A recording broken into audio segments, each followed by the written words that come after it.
the reality is there are loads and loads of solutions. We've got all the solutions that we need to climate change. It's just about getting them and doing them all. Hi, for this Future Here episode, I had a chance to interview Sarah Merrick, the founder and CEO of UK-based wind energy startup Ripple Energy. Ripple Energy has a unique business model of offering wind power ownership through cooperatives. What does this mean? It means that through Ripple, retail customers like you and me can buy a part of a solar park or wind farm and enjoy zero carbon electricity. It's definitely an interesting way to fund wind and solar energy production. This year, Ripple has had 8,000 new members join in their largest project to date, and they raised over £20 million to fund their first solar park. In the interview, Sarah shares how she founded Ripple, as well as how wind energy has grown from a niche resource to now accounting for 24% of total electricity generation in the UK. Future Here. Hi, Sarah. Hi. Welcome to Future Here. Really glad to have you on the show. Could you introduce yourself to the Future Here audience? Yeah, so I'm Sarah Merrick, founder and CEO of Ripple. I've always worked in the wind industry, and then I set up Ripple in 2017. We've just been growing since then. Could you tell a bit about your background in general, how you became interested in tech and what brought you on this path with Ripple? Yes, so I've always worked in the wind industry, so that's back from 2000, and over that time I've seen the UK wind industry go from nothing almost to 25% of the UK's electricity over the last 23 years. So I've always worked in wind, and then it got to the point where wind was the cheapest source of electricity in the UK, and we were looking at what happens in a sort of post-subsidy world, and the wind industry's response was, well, let's sell our power to Google and Facebook. It seemed great for Google and Facebook that they could, access this low-cost electricity direct, but me as an individual, I couldn't. Then I just set up Ripple to enable everyone to be able to do what big corporates can do, even if they're just an individual household. Yeah, great. And it seems to be growing really well, right? Could you tell the audience of the story of the first time you got excited about science or tech? I think in terms of tech, with turbine technology, it's been, the cost has just come down so far from, back in 2000. And I think the one big moment was, there was a lot of pressure for the wind industry to commit to getting costs below £100 a unit. Yeah. And people just weren't sure that this was even going to be possible, but they sort of wanted to commit to it. And then in one of the first auctions for offshore wind, it came down to, less than half that. And so that's what we're looking at now. It's less than half £100 a megawatt. And it's been so clear that the technology has just come on leaps and bounds. The costs are so much, coming down so much quicker than people thought they could. And then, it's just delivered. And, back in, the early 2000s, people would just think that it wasn't possible for wind, the grid collapse if you have more than 10% wind on the fires and stuff. And we're at more than 25%, and it's all going fine. And it's just been seeing how wind technology has delivered, and it's just done. It's just proven all of its detractors wrong. It's really cheap. It's it can be deployed at scale, and it's happening. The grid isn't collapsing. It's all fine. It's amazing just to see how how wind technology has come on over the last 20 years. Yeah, that's really exciting. Could you tell us about the vision of Ripple Energy? Yes, so Ripple's whole vision is to make green energy ownership affordable and accessible to everyone. So, like before, it's not just, also historically, it's been a really sort of big corporates only projects being sold by the big corporates. And it's about enabling people to be part of that mix. It's not saying there's never going to be any big corporate only wind farms. There absolutely will be, and there needs to be. But it's about giving individual household consumers a seat at the kind of ownership table so they can get involved as well. And I think, by using tech and digital online platforms, you can unlock all of these things that just wasn't possible for people to do previously. But you build a platform and you enable people to use that platform to access things, do things that they just couldn't do previously, and that's pretty cool, pretty amazing. Definitely. Are you a first mover in the market, in your opinion, or what's the kind of unique selling proposition that Ripple has over the competition?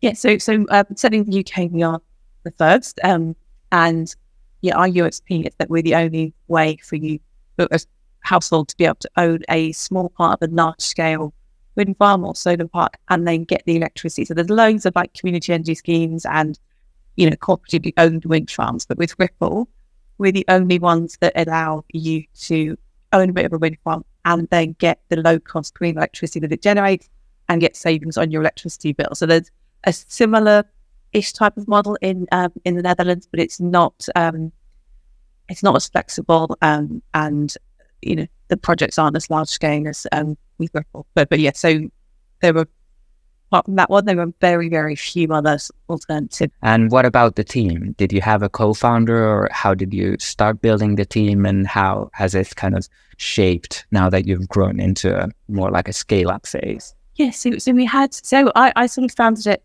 myself, and then we very quickly had two other directors. So Simon, he heads up all of the projects, so the actual wind farm projects, and then Miklos was our CTO. And I knew it was really important to have an in-house tech team so that we got, there wasn't a kind of off-the-shelf platform that we could buy. And so I wanted to build the tech platform in-house so that we've got control over it. We can, tweak it and enable, add new features that we want as we grow and evolve. So we had projects in tech for the two sort of very first hires in the team, and they're sort of their direct company, and then we just kind of grew organically from there. So we're now up to 28 people, and the tech team is probably a third of that. Then we've got customer service and marketing and projects as well. Great. Tell us about the 2 wind farms that are currently in operation. How did you select the sites, and how are these working now? Yeah, so only one's operational, one's under construction. So the first one is Great Bather, that's a single turbine in Wales. And then the second one is Kirkhill, that's in Scotland, and that's 8 turbines. And that's one under construction, and it should be generating towards the end of this year. And then so we don't go and sort of find a field and think that's a good place to put a wind farm. Developers do that, and then once they've got all the consents and can be built, we then secure the projects on behalf of the cooperatives, and then we fund them via the platform, and then we manage the bill. But we don't actually go out and find, sort of virgin sites to build the wind farm. Developers do that. They take it through the planning system. That can take years and years and years. So, as a startup, we needed projects that could be built very quickly. So that absolutely had to be, projects that were ready to go. And, obviously, the best wind farm sites are in the windiest locations. But it also depends on things like grid and like access to, can you actually physically get the blades to the location? So there's loads of different things that developers look at when they're deciding where to propose project. Obviously, they do all the environmental impact assessments and everything as well as part of the consenting process. But yeah, we kind of leave that to them, and then we get involved once the project is kind of ready to go. The customer growth for the second wind farm looks great on your Cedars investment page. Is the process of funding, marketing, and getting the wind farms up and running getting easier for you? I mean, in terms of getting customers, now that more people just know that Ripple is a thing, we do, out-of-home advertising, and, we've done Edinburgh, Bristol, and Manchester at the moment. We're going to do London in the next couple of months. And so, there's much greater visibility and awareness of Ripple. It's still, a tiny fraction of people in the UK know that you can own a wind farm. But, in terms of customer growth, that's going really, really, really well.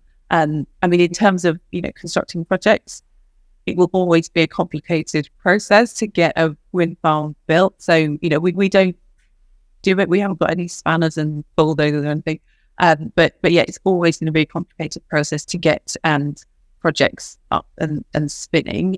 So yeah, in terms of our customer growth, we've seen, as across the whole of Europe over the last 18 months, energy prices have been a huge, huge concern, and that has sort of undoubtedly raised people's awareness about how to protect themselves from high energy prices, and they've then been looking for what else can I do, and obviously a few of them have come to Ripple as one of the only ways you can actually protect yourself from volatile energy prices. What are the biggest learnings that you've made from the process of setting up the project? That it's really, really important to bring customers along with you. So, the members, they need to feel part of the project. They are genuinely the owners of the wind farm. So it's really important to keep them updated with what's going on. So we do like videos from site when, whether it's a track being built or the foundations being poured, or, also the turbines going up and spinning. So it's really, really important to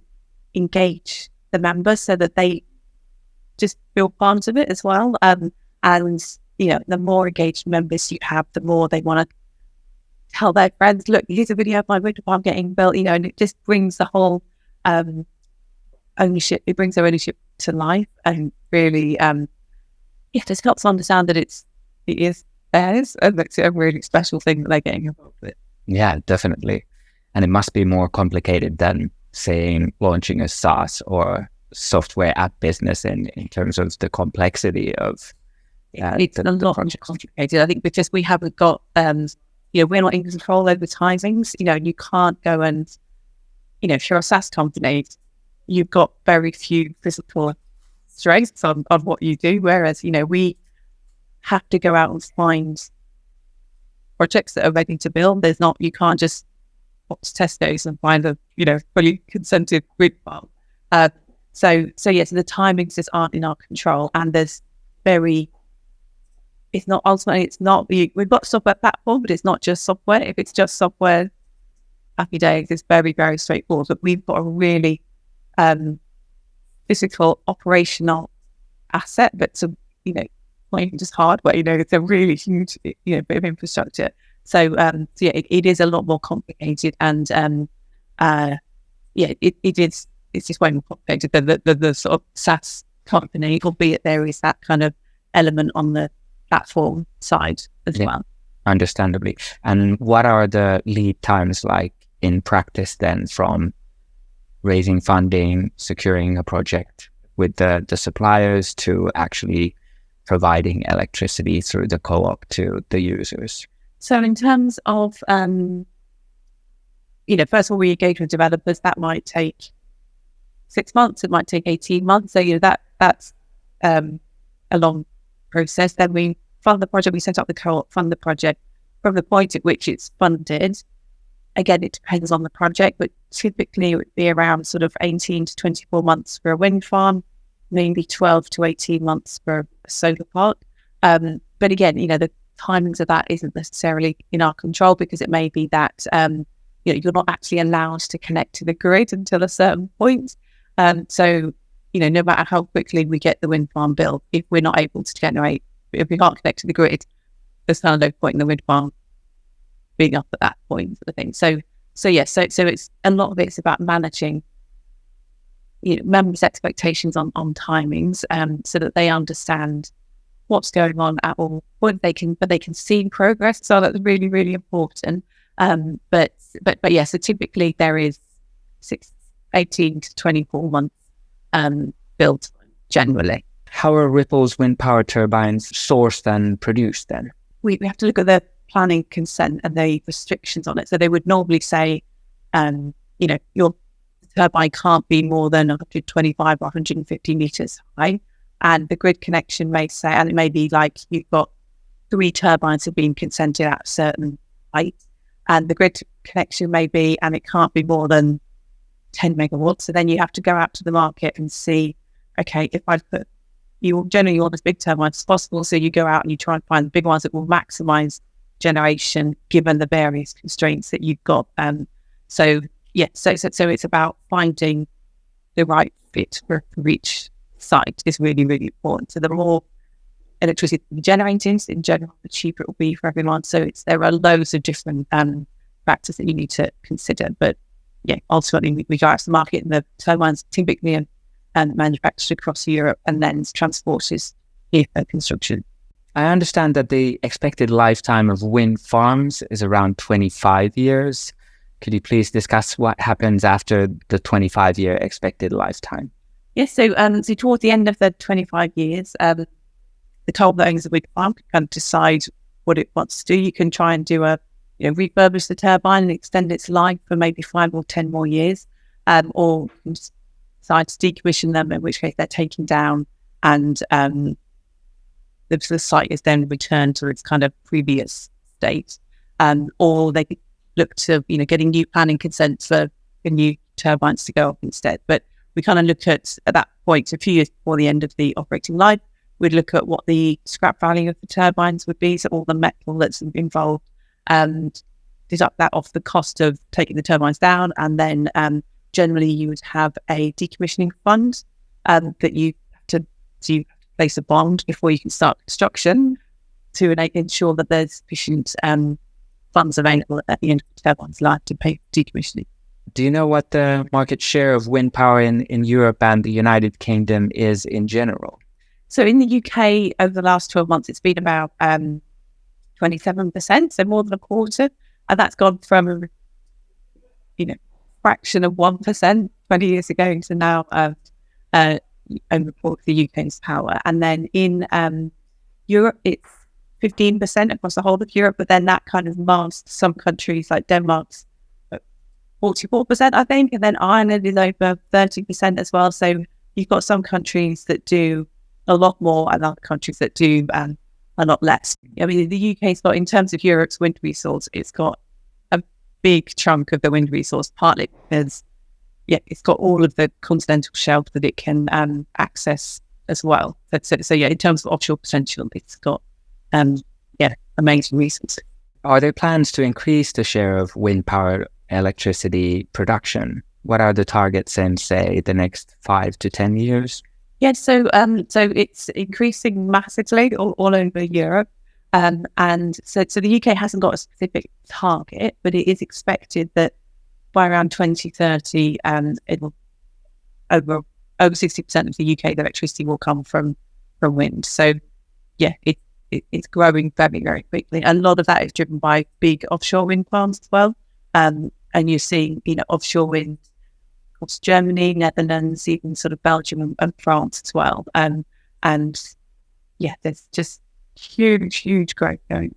Great, sounds good. Is the UK government incentivizing the kind of renewable energy production, or is it solely private buyers that enable this? So the UK government has it auctions contracts. So developers who've got projects that are consented bid into these contracts, and the lowest price wins essentially. And then they set a price, and if the electricity price goes above that level, the wind farm has to pay back the difference. And if it's below the level, they get paid up to that level. So it's called a contract for difference. And it means that, when prices have been very, very high over the last 2 years, these contracts have actually been paying money back to the government essentially because prices are above the contract levels, which means they have to pay back the difference. What are the benefits of these targets in terms of, say, CO2 savings and mitigating climate change?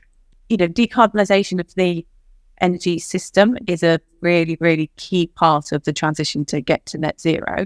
And I think, once you've got a decarbonised electricity supply, you can then start to electrify cars and heating, and then you're kind of decarbonising transport and heating as well as just the electricity sector. So it's really, really critical that one of the big first steps is to get zero carbon electricity system, then, not completely sequentially, but and then at the same time, you start to electrify other areas of the energy sector so that then it will progressively get the carbon starts forming across all the sectors as well. But also, a decarbonised energy system is so much more resilient because it's much less vulnerable to fuel price shocks like we've seen at the moment. So, you can have a crisis, Russia's invasion of Ukraine sends the gas price rocketing,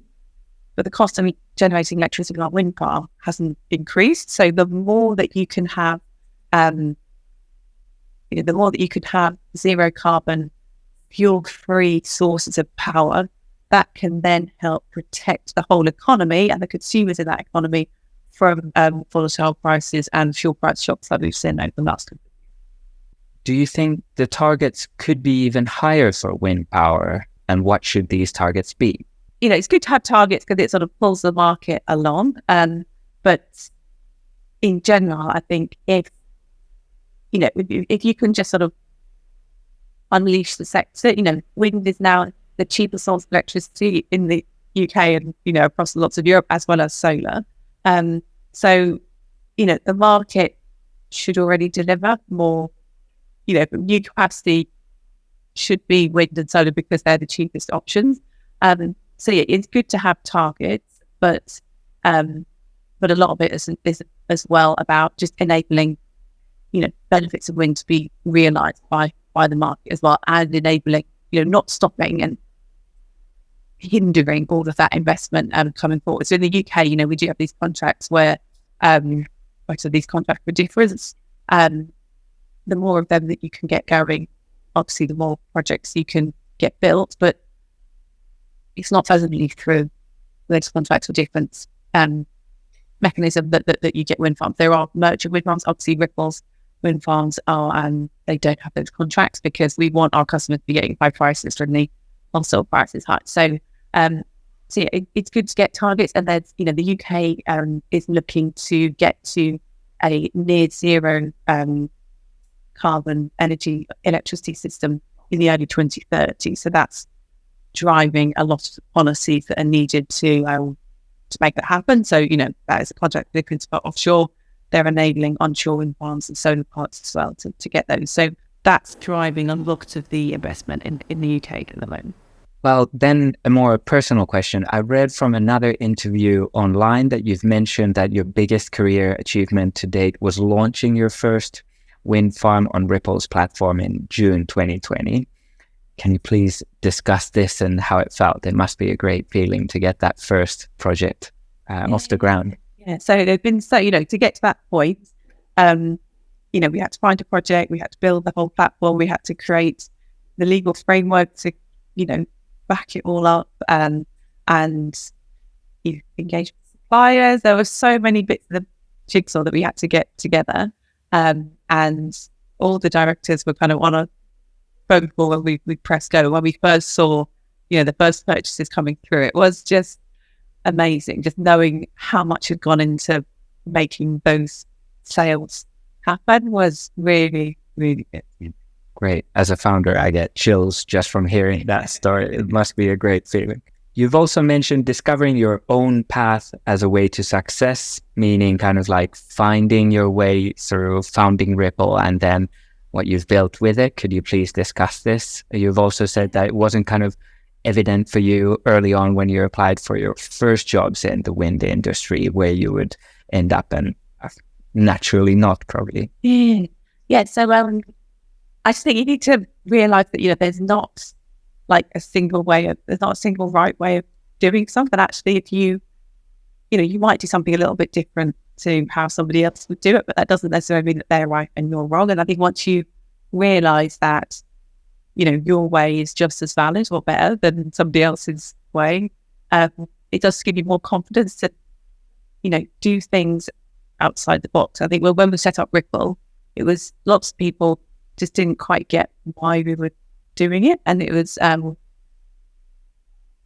was, why would you bring people into the wind industry? There's just no need to, really. It's quite simple. If it's a big companies, once the first wind farm started generating, and then we funded the second one, I think there was a lot more like the light bulb moment for other people who in the sectors are like, I get what it is now. You can do big wind farms funded like that, and you can have it generating and people getting savings on their bill. It is possible. And yes, that was quite validating, just seeing that, we had done it. We didn't chime with what else was going on in the industry at the time. But we proved that actually you can have an idea and you can make it happen. And maybe somebody else wouldn't, or clearly other people didn't have that idea and they didn't do it. And so, but just because somebody else hasn't had an idea doesn't mean that it shouldn't happen or you shouldn't do it. Because if you believe in it and you think it needs to happen, then ultimately we'll just need to go for it, I think. Exactly. Great. Well, what about the hardest part? What's been the hardest part about the Ripple journey for you or the team? I think it's kind of the lumpiness of it. So, again, like, a SaaS company can, add 100 customers a day or a month, and it just, might roll out bigger servers or whatever. But, it's a very gradual progression. Whereas, with Ripple, we're dealing with big bits of infrastructure. So, we've had one project, then you have a gap where, it's being built, then you launch another one. And so your revenues are very, very lumpy.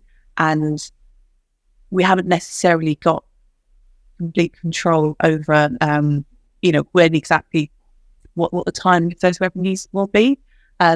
So, but, ultimately we just had to get used to it and sort of, just get on with it. And we're not going to have complete control over timing. So we just have to make ourselves, resilient so that we can cope in a world where you might have projects. You could have a project in sort of every 12 months, but then you might get another one in 3 months. And that's sort of the timing system. It makes it difficult to plan, but ultimately you just got to sort of go with it and just sort of grow regardless, maybe. What about the current user traction of Ripple? How many customers or users do you have on the platform currently? So in terms of paid users, there's about 600 owners. So they're people that have bought on average just over £2,000 of either the first or the second wind farm.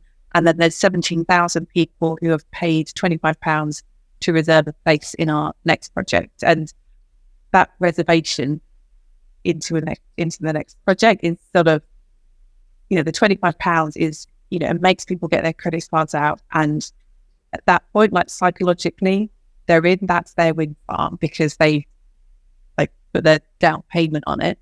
And so from that point they're then part of it and they feel part of Ripple and they can join our community. And we've got, I think, 6,500 people on our online forum as well. So these are people just chatting.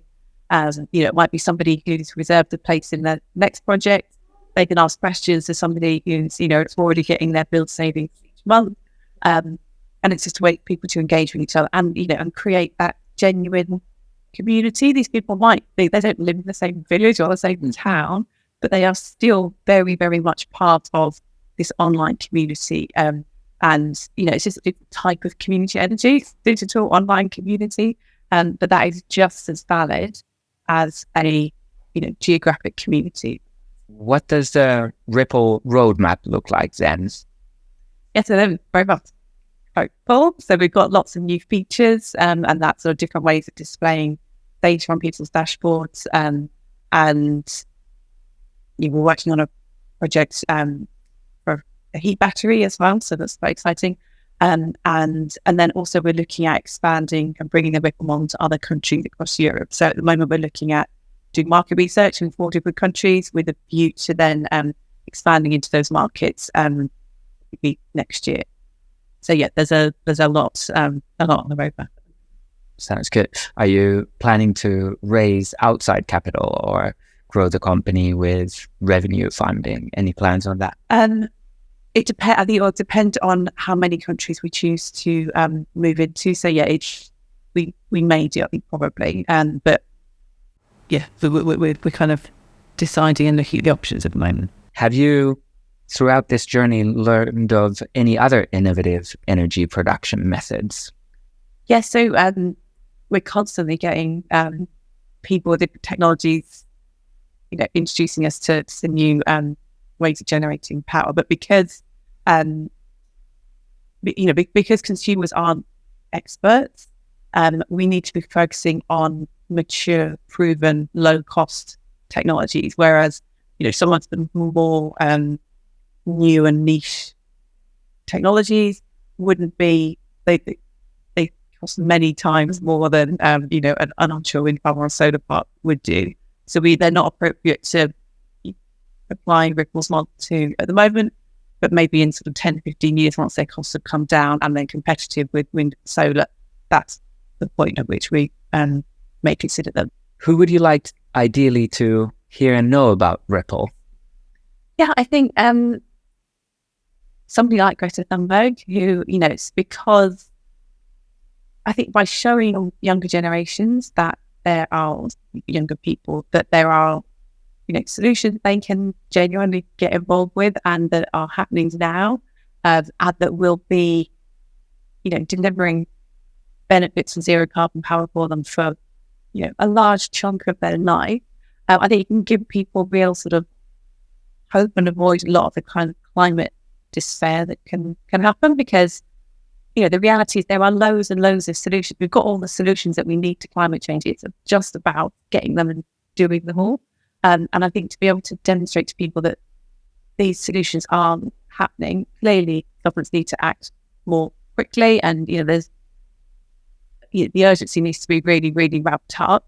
But it's not as if everything's hopeless. There are really, really good solutions that are ready now and are happening that they can be a real part of. So I think getting that message across to younger generations is really important, because it is really, really easy to, for everything to seem just terrible. And, the reality is, we are definitely not on the right path at the moment, and we need to absolutely accelerate action. But I think that doesn't mean that, we haven't got the solutions and we don't know how to do it. We have got the solutions. We definitely know how to do it. It's a matter now of just getting it done, and that clearly requires a lot of political will and ambition, which is what's been lacking at the moment. But we've got the solutions and we can do it. It's whether or not we will do it that is the issue.